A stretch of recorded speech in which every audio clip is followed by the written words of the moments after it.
Un décollage qu'ils ne sont pas prêts d'oublier. Munis de leur plus gros objectif, les spotters, ces passionnés d'avions, vivent une expérience inoubliable.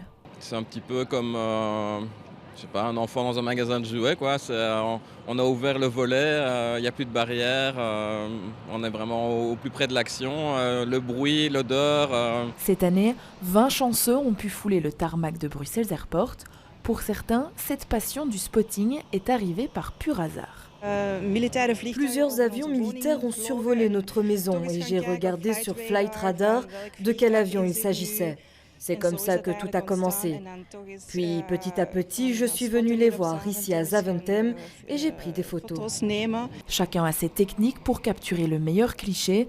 Il faut beaucoup d'entraînement et parfois un peu de chance, surtout quand on n'est pas photographe professionnel comme Cyril. On essaie juste de se mettre déjà aux bons endroits, atterrissage, décollage, avoir le bon angle d'attaque pour ne pas avoir le soleil par exemple. Il faut s'entraîner, genre par exemple sur des personnes qui courent pour essayer d'avoir quelque chose de rapide, parce que c'est quand même assez rapide à l'atterrissage et au décollage. Pour cette 9e édition, 220 candidats ont tenté leur chance en participant au concours. Comme chaque année, il fallait répondre à 3 questions. Donc la première, c'est répondre à une question d'actualité sur Brussels Airport. Ensuite, on leur demande un peu de se vendre, donc de nous dire pourquoi ils mériteraient d'être sélectionnés parmi tant d'autres.